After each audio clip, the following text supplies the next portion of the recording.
Hello, hello mga fur mommies and daddies. Today is Thursday. In today's mini vlog, ipakita ko naman sa inyo ang aking pagpapakain sa aking pitong anghel. So, ingay niya naman sila. So, ayan po sila.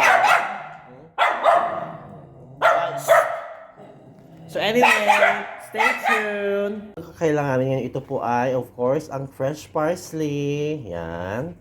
Followed by ang spinach. Yes, it has very great benefits. And of course, followed by, saglit lang kayo mabuksan, ang fresh broccoli.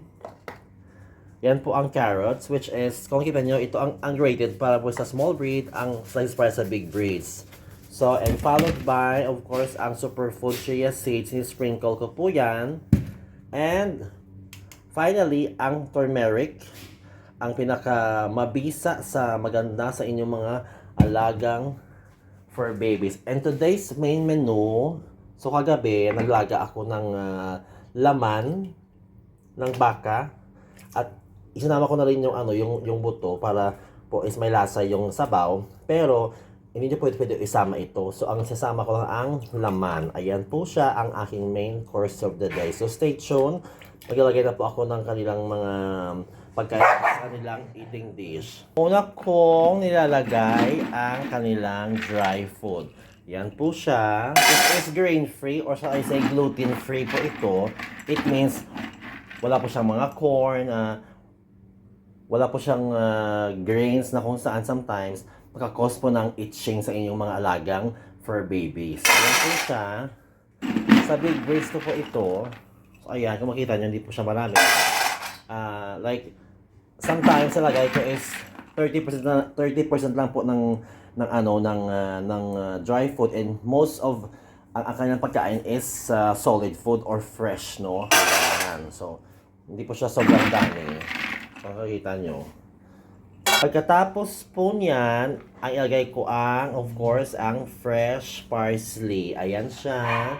Fresh parsley, no? It has many benefits, of course, sa inyong mga alagang fur babies. Ayan.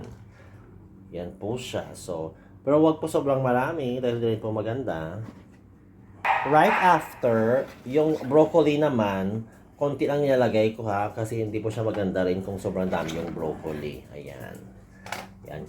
Ayan po siya. Broccoli po yan. No? So, stay! Yahod ha! So, andyan siya yung broccoli. Ayan. Ayan. Nakikita niya. Then, ang nilagay ko po ay ang spinach. Konti lang po ang spinach. Ayan. Diba? Pampalakas, of course. The highest form. Kung saan makikita mo dito ang minerals na iron. Diba lang? Diba si Papa, ito kinakain niya para maging malakas. So, ayan po siya, no? Ang spinach. Yan. And then, ito na po yung grated carrots. This is for my small breeds. Kung nakikita niyo, ayan siya. Kasi grated po siya. Ayan. So, grated carrots. Ayan. Grated po siya. Ayan. Ayan. Kung nakikita niyo. So, well distributed po yan siya. Tapos, yung ito naman yung yung slices sa mga big breeds ko po to. Dito yan siya sa big breeds. Ayan. So, ayan siya sa big breeds ko yan. Ayan. So, it is well distributed. Talaga natin yun kasi parang kulang. So, ito pa siya. So, ang dami pang natira.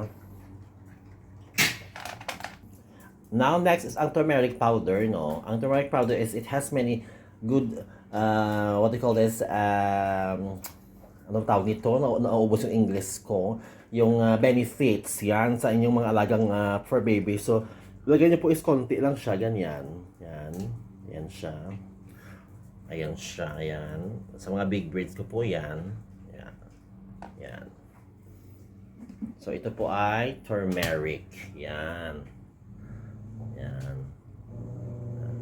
At ang pinakahuli, of course, ang superfoods chia seeds. Ayan. It has good source of high protein and omega-3. Ayan. Chia seeds po siya. I-sprinkle nyo lang po sa taas. Ayan, chia seeds. Ayan. Chia seeds po yan siya. So, kuha pa tayo. So, yan. Chia seeds. Ayan. So, ayan na siya. Ready to serve na. Of course, nilagay ko na ang beef. Ayan ang beef. Nilagay ko na siya. So, ayan na sila, oh.